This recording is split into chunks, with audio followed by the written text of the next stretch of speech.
Hello friends, welcome to our channel Decoding Investments, where we discuss how did the market behave today and what is in store for us tomorrow.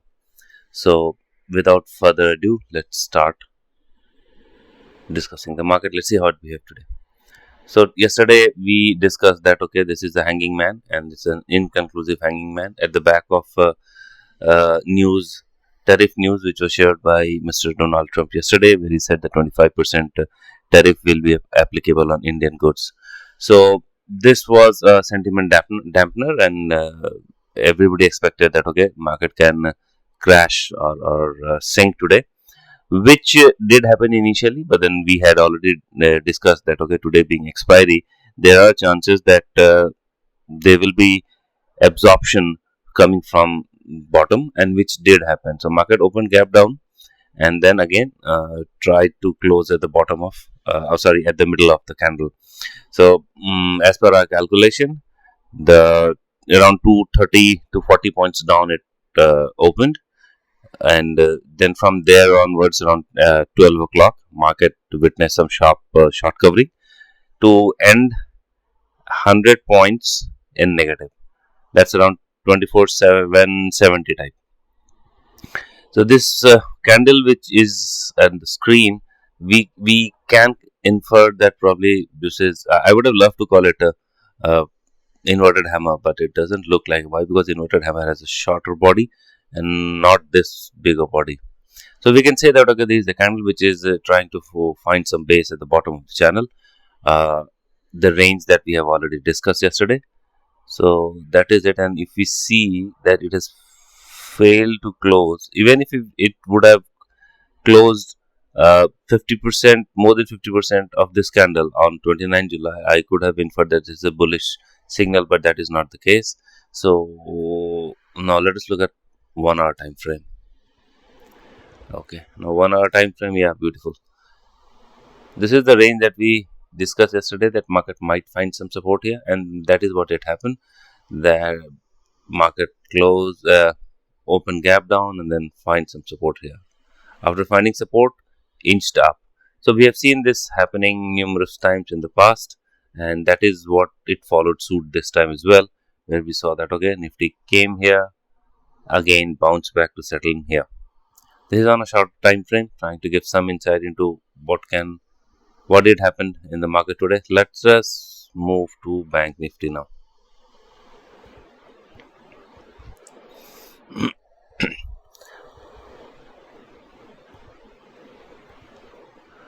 Okay, Bank Nifty seems same story.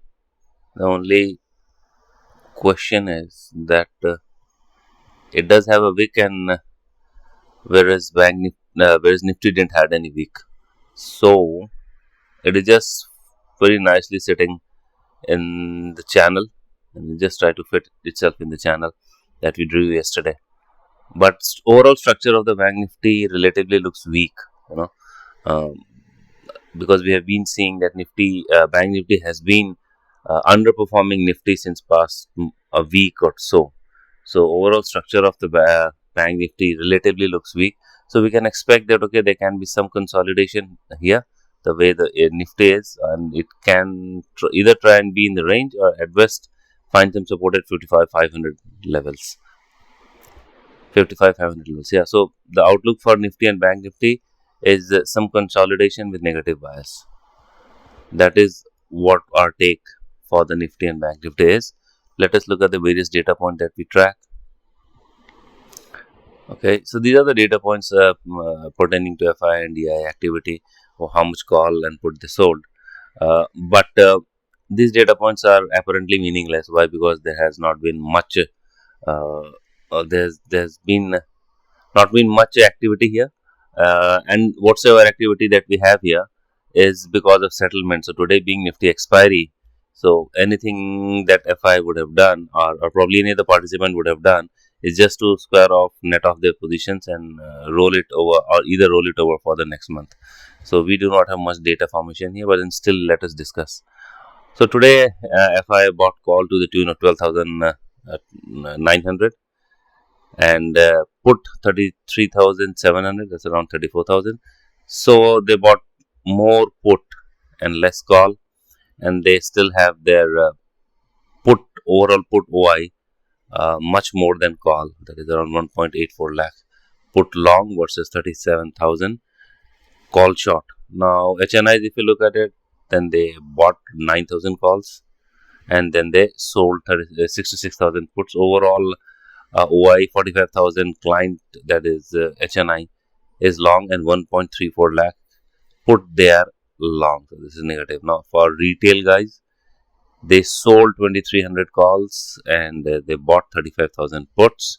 They are net short calls by 7,000 or 8,000 approximately, and net short put by 3.3 lakh. So that is massive. So out of this, if we just have to see that today's FI activity seems bearish. Why? Because they bought more put, and here HNI seems more bullish, and here it seems more bearish.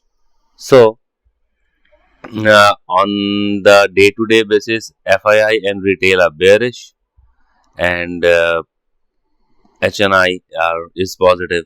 Overall net OI, if you look, then clearly FIIs are long put, that is negative. Now HNI is a long put, that is negative, and retail is short put, so that is positive. Let us come to future data.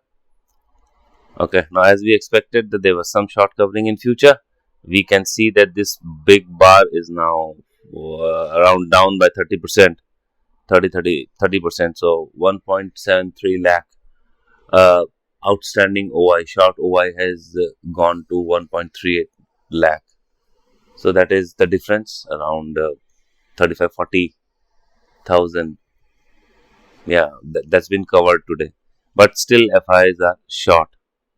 DIIs, yeah, they are long. They have increased their longs from 25,600 to 30,000. HNIs are again, yeah. So HNIs, they have reduced their long position. Retail has reduced their long position. Looking at cash activity, excuse me, FIs net sold 5,500 or 5,600 yeah, crores, 5,600 in cash. Yeah, and they are short futures by 12,036 crores in future. So this is the net activity. Now this is again, it's not sinking down well, because FII on daily basis they come and they sell, they come and they sell, they come and they sell. And just to share a stat that in April, from April around, I'll just share that data point with you again. Just give me a sec. I'll tell you what exactly is happening here. So we see, yeah.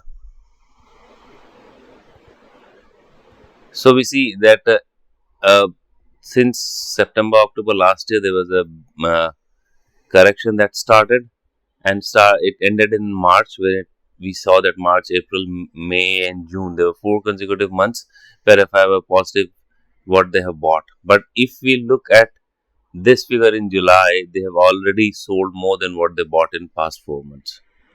So that is something which we can consider, we can look at it. So this is what it is for Nifty and Nifty Bank. Now let us come to certain other things that we usually discuss. This is USD INR. USD INR trying to find some support at some resistance at 87,000 level. So okay, some retracement, at least some respite for our importers, that they have something good happening now. And if we look at WTI is also cooled off. Yesterday we discussed that, let us see if it goes to 70 or not, but then from the very same level it has taken some retracement. Now if you see that it's forming inverted W pattern, we'll have to see whether this right shoulder, this left shoulder, how this left shoulder forms while forming W, because we see here it's a clear classical double bottom and then rise. So we'll have to see that how does the left bottom, left shoulder of this crude for becomes. One more thing before we go, we usually discuss uh, the options premium that we are going to discuss today. Now, let's look at the option premium, how it's going. 24, that was today. Now we have to look for the next expiry. Next expiry is their equal amount of call and put writing, but then I see that call writers are aggressive because they are writing in the money calls. They are writing in the money calls. They are writing in the money call. So this might give some cues pretty early, but still I can say that call writers are pretty writing in the money calls.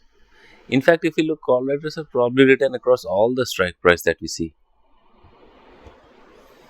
Good amount of our strikes are up here, whereas port relatively puts are less than what call is.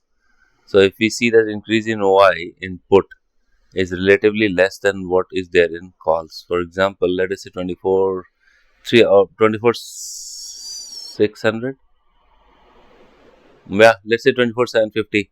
So OI is 10 here. No, actually that was price and this is OI. So it's even Steven, it's too early for us to make any meaningful conclusion out of it. But we can say that both the sides are equally aggressive in writing calls and puts.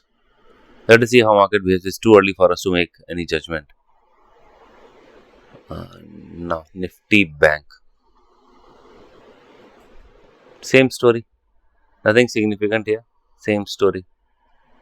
Nothing significant. Equal amount of call and put writing happening across strikes. So now one more thing we need to discuss, and that is our option strikes that we see. Okay. Now this is for the Nifty. It's too early again to make any judgment out of it, but then we can see it's evenly balanced. With call side a little bit heavier, 25,000 seems pretty aggressive by call writers, and the bottom we see that there are some big bars being formed, 24,500 being the support. So that is for now, that this is the range for Nifty, 25,000 to 24,500. Let us see which way the market goes. And now we are again for the Bank Nifty. It's too early. It's just nothing conclusive. So let's not discuss this. It's pointless trying to discuss this. Nifty relatively is better. Yeah, that's what it is. In the money, PCR is, PCR seems pretty positive. It's 1.26. I think probably these three would have made this. PCR is 1.26, so it's positive. That's all from my side. Let us try and see how market plays out tomorrow. So the net conclusion that we have is that Nifty might have flat to negative bias yesterday. Tomorrow. For tomorrow, Nifty will have some flat to negative bias, and Bank Nifty is relatively looking weaker than what Nifty is. So we might see some deep red, or probably something more than what Nifty is there in Bank Nifty. We'll see that it can go down. So that is what it is. Overall sentiment and the structure of Bank Nifty is weak. Nifty relatively is flat.